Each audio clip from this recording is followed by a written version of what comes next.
Dans cette vidéo, votre formateur Sébastien Gaillard vous présente les outils de sélection automatique dans Adobe Photoshop Elements 9.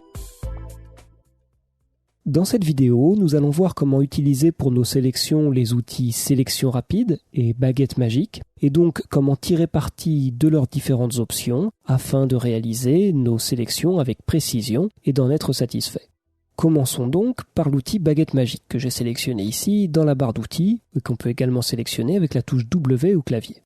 En fait, pour utiliser cet outil, je vais commencer par cliquer sur une couleur. Ici, je souhaite sélectionner le ciel. Et donc, vous allez voir que je vais cliquer ici dans cette zone très bleu foncé de mon ciel.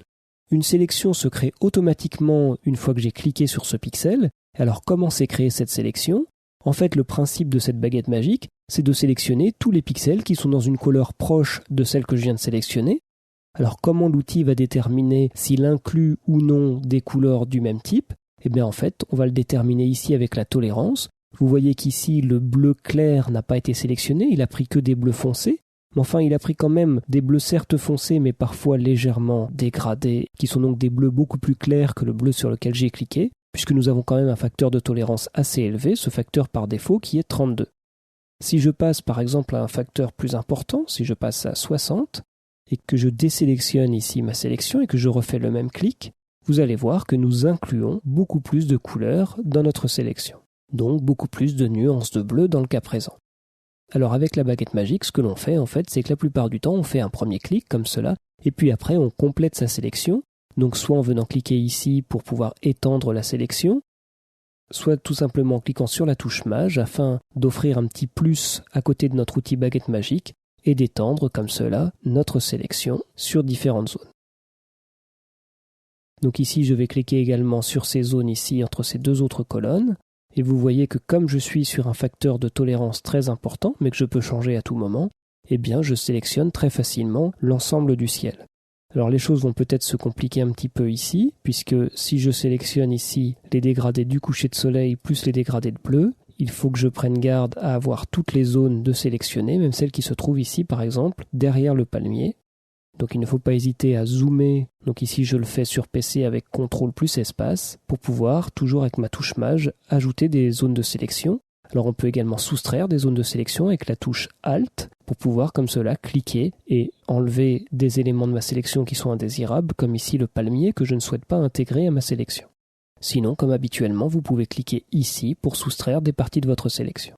Cette sélection est automatiquement lissée, je vous conseille de laisser ce réglage réglé. Vous avez ainsi des contours lisses ici pour votre sélection.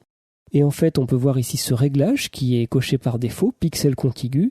Cela veut donc dire qu'en fait, quand j'utilise ma baguette magique, la sélection se fait uniquement autour des pixels autour desquels j'ai cliqué. Donc ici, par exemple, je n'ai pas cliqué sur cette portion de ciel. Si je viens, avec ma touche Maj, rajouter une sélection, je vais cliquer ici sur le bleu clair. Eh bien, il y a uniquement les pixels autour du bleu clair qui ont été sélectionnés, puisque pixel contigu est donc coché. Si je n'ai pas coché cela, eh bien en fait, je vais vous montrer ce qui se passe. Je fais CTRL-D pour tout désélectionner. Si je sélectionne du bleu, eh bien mon outil de baguette magique va s'appliquer sur toutes les nuances de bleu proches du bleu sur lequel j'ai cliqué ici, qui se trouvent sur l'intégralité de ma photo. Alors dans le cas présent, avec ce ciel très présent ici, pourquoi pas, ça peut être une façon de travailler assez vite. Par contre, il faudra prendre garde à supprimer de notre sélection des zones qui ont été sélectionnées, vous le voyez ici en bas, puisqu'on a également des nuances de bleu dans les fauteuils. Et donc, comme pixel contigu a été décoché, ces nuances de bleu se sélectionnent automatiquement. Bien entendu, rien ne nous empêchera en fait d'aller prendre par exemple le rectangle de sélection pour soustraire de notre sélection ces portions-ci qui s'étaient sélectionnées tout en conservant le reste de notre sélection et en la complétant avec de futurs clics. Et on peut passer maintenant par exemple en pixel contigu pour pouvoir, vous voyez, passer d'une méthode à une autre. Et puis, de ce fait-là, travailler plus ou moins vite en fonction de ses préférences et en fonction du type de contexte dans lequel on travaille. Puisqu'avec les sélections, c'est vraiment ça le secret, c'est qu'en fait, il n'y a pas une méthode unique et qui va fonctionner. C'est que chaque type de situation, surtout si on veut travailler avec une certaine productivité, va nous amener à passer d'un outil à un autre, à déterminer les meilleurs réglages, les meilleures options et à cumuler tous les outils que nous avons vus au sein de ces tutoriels consacrés à la sélection. Je pourrais également travailler sur plusieurs calques en cliquant cette option et aussi améliorer mon contour Mais ça, je peux le faire après coup aussi depuis le menu sélection pour retrouver cette boîte de dialogue nous permettant de venir retravailler sur notre sélection pour la contracter, la dilater, travailler sur un contour progressif ou la lisser un petit peu plus que ce qu'elle est par défaut. Nous allons maintenant voir comment travailler avec cet autre outil de sélection, l'outil sélection rapide, qui lui va être encore plus agréable à utiliser que l'outil baguette magique. Nous avons vu que l'outil baguette magique vient sélectionner des pixels en prenant les couleurs proches de la couleur sur laquelle nous avons cliqué.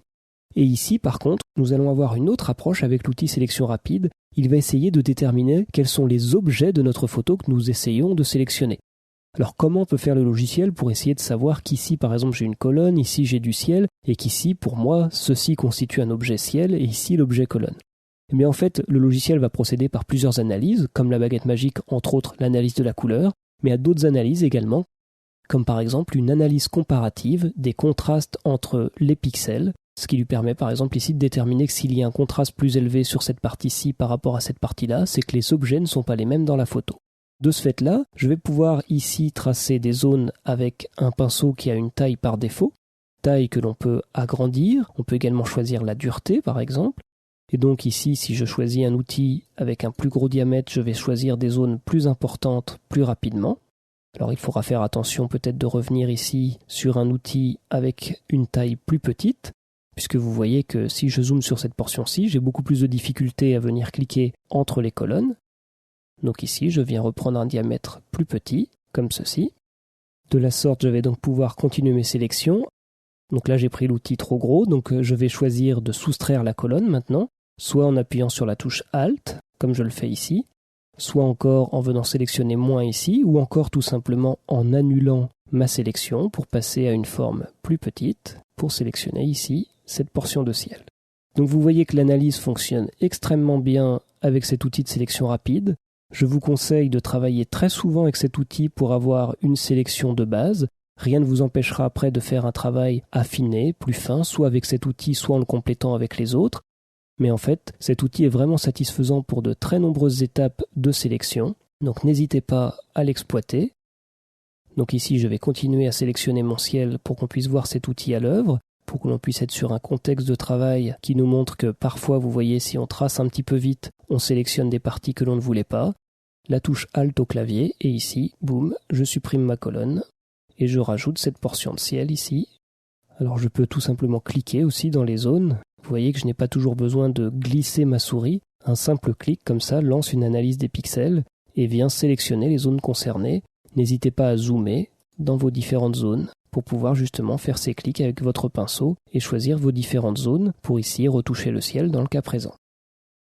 Donc je vais juste compléter par un nouveau clic ici, voilà, et au sein ici de cet arbre, ce qui permet, lorsque l'on a bien pris le temps de faire sa sélection, d'appliquer ensuite des réglages, comme par exemple avec cette méthode non destructive sur les pixels, la méthode donc des calques de réglage, qui va me permettre de travailler la luminosité et le contraste. Donc ma sélection est automatiquement transformée en un masque, et donc mon effet ici, mon réglage de luminosité-contraste, va s'appliquer uniquement sur les zones que j'avais sélectionnées, donc uniquement sur les zones qui apparaissent en blanc, le blanc étant le ciel, ce que j'avais sélectionné.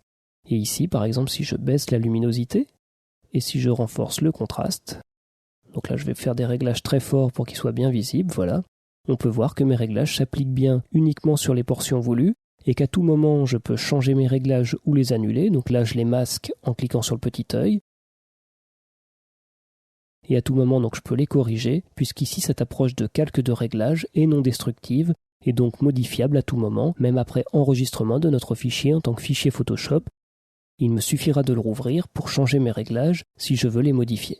Et surtout, je pourrai à tout moment venir recliquer ici sur ce masque en maintenant la touche CTRL, donc CTRL plus clic, et vous voyez que cela me resélectionne automatiquement les différentes zones. En fait, je retrouve ma sélection présente au sein du masque. Ça peut être une façon de récupérer une sélection pour la compléter, la corriger. On peut aussi venir corriger directement notre masque avec les outils pinceau, en peignant en noir, en blanc ou avec des dégradés selon les résultats que l'on souhaite obtenir. Voilà donc comment utiliser les options de ces deux outils, la baguette magique, qui était sans doute la plus réputée ces dernières années. Pour autant, ne négligez surtout pas l'outil sélection rapide que je vous conseille comme premier outil de chacune de vos sélections.